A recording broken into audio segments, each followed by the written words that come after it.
there isn't just one in the masjid, there could be more. There's not just one. So you're saying it's not one, it's more. But when you say laysa ahad, then what are you saying? There's absolutely no one in the masjid at all. Ahad is used negatively only. It's not used in a positive sense. It's only used not anyone at all. وَلَا يُشْرِكْ بِعِبَادَةِ رَبِّهِ أَحَدًا. Let no one at all commit shirk with Allah. Not no one at all. So that ahad is an absolute negation. That's where ahad is used. It's not used in a positive. When you want to speak in the positive, you use wahid. When you want to speak in the negative, you use ahad. Especially the exclusive, the absolute kind of negative. That's the first thing. But the thing is, in this surah, ahad is not being used in the negative, it's being used in the positive. So it's already unique. It's not something that normally happens in Arabic. The only other, so ahad is used in the negative. The second place ahad is used is in idafa.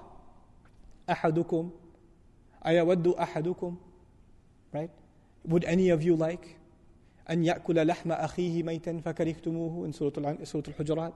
Would any of you like, would any one of you like that they would eat the dead flesh of their dead brother, etc., right? That ahadukum, when it's one of. Now I'm saying idafa, that's the technical term. The English term is one of. So one of them, one of you, one of the Muslims. Ahadul muslimin, ahadukum, ahaduhuma, right? So إِمَّا يَبْلُغَنَّ عِنْدَكَ الْكِبَرِ أَحَدُهُمَا أَوْ كِلَاهُمَا. When it's idafa, then you can use ahad. When there's a combination of two, then you can use ahad. By itself, it's only used in the negative. If you want to use it in the positive, you have to add something else to it. It becomes part of something else. One of, or the first of, etc., etc. The only place in Arabic literature where this word is used in the positive without any further attribution is Surah Al Ikhlas. That's it. There's nowhere else. Some oversimplify it and say ahad is not used for anyone other than Allah. That's not clear enough. Ahad is used for other than Allah.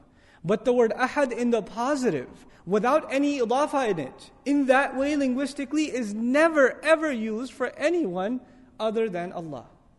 So now, we know the difference between wahid and ahad a little bit. I still haven't clarified it yet. And hopefully before the salah at least I'll get that much across. What is the difference between wahid and ahad? The original word is actually wahd and wahad. There are two variations of it in sarf. Wahd and wahad. And so that word, what does it mean? I'm going to give you the meaning of it from the dictionary. Huwa wahdun munfaridun bi nafsihi. Wahd means someone who is individual by himself. رَجُلٌ وَحَدْ أَيْ لَا يُعْرَفُ نَسَبُهُ وَلَا أَصْلُهُ. A person who is wahad with a waw, is someone whose tribe and his lineage and his origin is not known. That's wahad. But that is used for a person. Allah refuses to even use that because in the language that can be used for a person. So He uses a word for Himself that is not used for any person, ahad, in the positive. And so the word ahad is even you could argue it's the hyperbolized, the enhanced form of the word wahad. Imam Raghib al-Asfahani in his famous book, Mufradatul Quran, even went as far as to say that ahad is a separate root from wahad.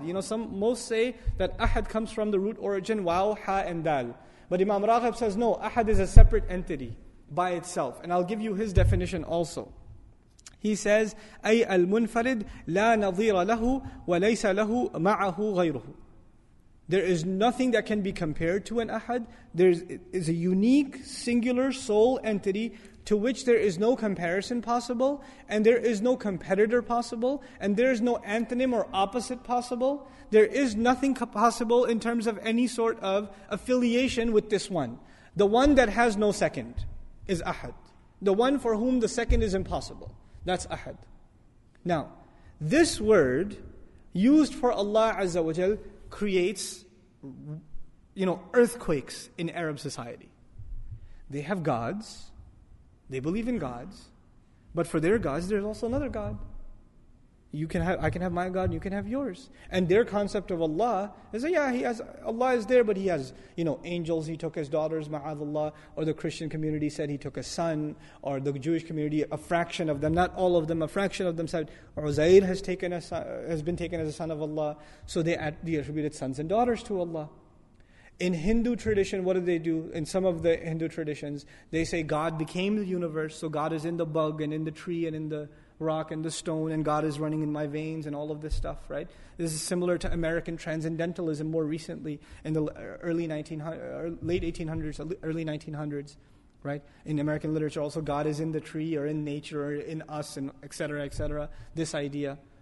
But which kind of, and if you do that, if you say anything about Allah Azza wa Jalla that starts comparing Him, or pairing Him or affiliating Him with anything else, what is lost is ahad. And if you separate Allah from all attributions of human beings, you separate Him completely from all attributions that are shared by any creation, then what you get to is ahad. It is a unique concept of the oneness of Allah. This is the concept that even Christians don't agree with, even Jews don't agree with. They don't agree with this concept. They'll say, Huwa Allahu wahid, fine. When you study their aqeedah, when you study their creed, wahid, they will not have a problem. What do they have a problem with? Ahad. With ahad. And here, before the salah, at least one part of the word ahad I want to help you understand, inshallah ta'ala, because these are things that have to be clear in our minds. And I don't take a conventional approach to teaching concepts in aqeedah and theology, but I do want you to have a basic, easy to understand logical foundation. That even if you don't have the technical terminology, you don't fall into categories of shirk.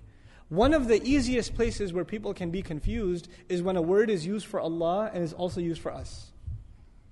For example, Allah calls Himself Alim, knowledgeable. Have you ever heard that word being used for a person also? That person is knowledgeable? Sure. Allah calls Himself Hakim, full of wisdom, wise. Have you ever heard the word Hakim being used for a person also?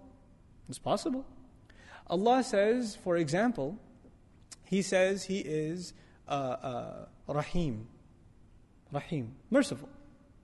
Can you describe a person as merciful also? Sami', listening. You can describe a person as listening also. Basir, right?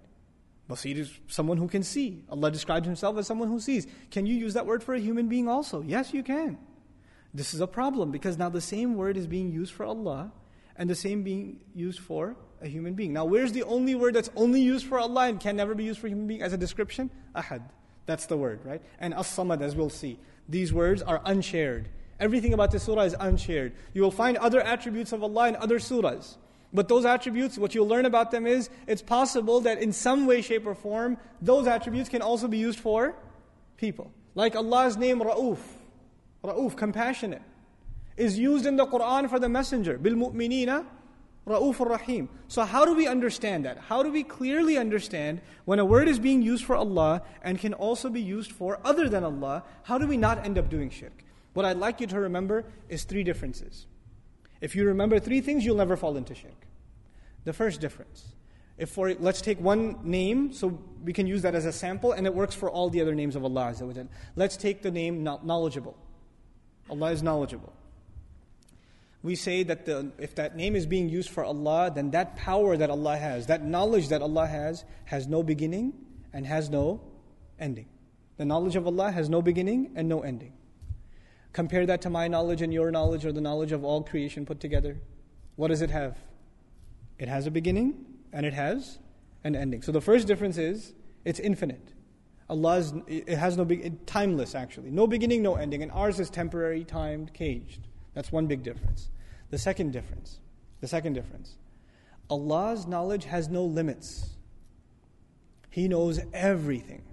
Absolutely everything. There's nothing that He doesn't know. As opposed to your knowledge and my knowledge, what does it necessarily have? Limits. I don't know what's behind this wall. I don't know. I don't know how many heartbeats I have left on this earth. I don't know. I don't know what will happen in the next 30 minutes. I don't have any knowledge. I have knowledge, but I don't have all knowledge, as opposed to Allah who has all knowledge. So the first difference was no beginning and no end, as opposed to me. The second difference is there is no limit to Allah's knowledge, and whereas any other knowledge will have limits. And here's the third and most important difference. This is the third one. The third one is everything I have, every attribute I have, let's talk about knowledge, is not something I own. It was given to me. It's not something I had to begin with. It was given to me. I wasn't born with it. I didn't have it. It was given to me. As opposed to Allah, when you talk about His knowledge, it is His own, and it is not what? It is not given to Him by anyone. It is His own. It is His own. Now think of any attribute. Let's think about the attribute of power.